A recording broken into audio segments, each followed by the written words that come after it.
Hi, I'm Lara, and I'm going to be exploring the deceptively simple but deeply personal question: what makes you who you are?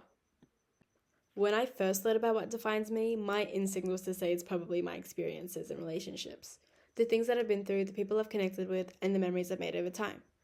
At the time, I also saw myself as a dualist. It just felt intuitive. There's the physical body, and then there's the mind and soul. Something deeper that just felt separate. I even asked my family and friends, do you think the brain and the mind are the same thing? And we all said no without much hesitation. I've also always felt that we change a lot. Personally, I feel like I evolve every 6 months. I get new ideas, new goals, new habits, and my values, behavior, and mindset shift. It's not just small tweaks either. It's like I become a completely different person, but yet I still feel like me. That made me ask, if we're constantly changing, what really defines us? What's the thread that holds all those versions of myself together? So, has my view changed? Absolutely. In fact, I'd say it's still changing. I still think our experiences shape us, but now I see identity as something more dynamic, something that evolves alongside us. Studying cognitive and brain science has influenced this as well. Learning about neuroplasticity, the brain's ability to rewire and reshape itself, made me realize that not only can we change, but we're built to. And if the mind is always adapting, then maybe identity isn't fixed either. It's more like an ongoing process. This unit made me reflect on that even more. It pushed me to ask, if I can change my thoughts, behaviors, and even personality traits over time and still feel like me, then what's the core of my identity? Is there even a core? Or is it more just about the continuous flow of change itself? Week 2 helped me dig deeper into this, the mind body problem, especially the debate between dualism and physicalism. That really challenged my initial beliefs.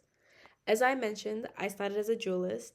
Descartes' idea that the mind and body are two distinct substances resonated with me. He said we can doubt our bodies, but not our thinking minds, which made sense. But then we looked at critiques like Gilbert Ryle's Ghost in the Machine. That metaphor really stuck with me. It made me question whether thinking of the mind as entirely separate from the body was helpful or just unnecessarily confusing.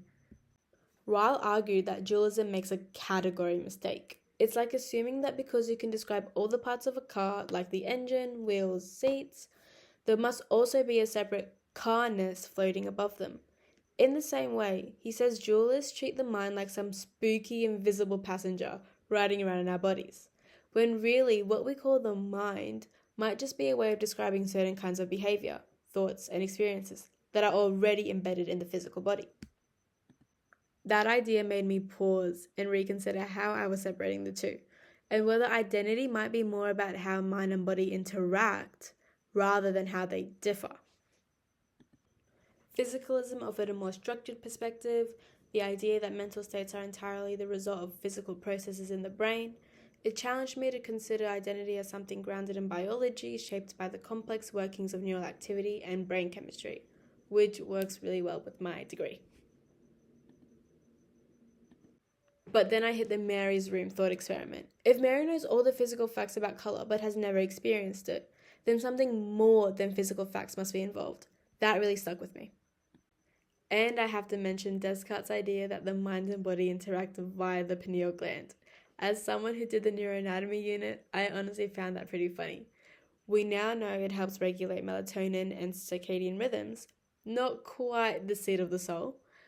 Still, that theory showed me how hard it is to explain where the mind ends and the body begins. And eventually, I stopped thinking of them as separate. I started to see them as part of one system, codependent, interacting constantly to shape my experience of being. Week 3 added even more depth into my thinking. Locke's idea that memory defines personal identity seemed reasonable at first. His prince and cobbler thought experiment, where the prince's memories end up in another person's body, suggested that memories are what really matter. But I also saw the limitations. If someone loses their memory, like in cases of amnesia, are they no longer the same person? I don't think so. People forget things all the time. That doesn't mean they lose their identity. And that's when Parfayt's bundle theory gave me a helpful perspective. He argued that self isn't one continuous fixed thing, but rather a bundle of interconnected psychological states. It's not about having perfect memory, it's about having enough overlapping thoughts, feelings, and experiences to create continuity. That made sense to me. I don't feel like the same person I was last year, but I still feel connected to her. There's continuity, even through change.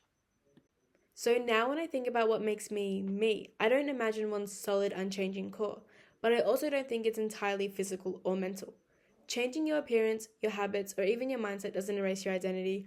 I think it's more about how your mind and body work together over time, how they keep evolving and responding to the world.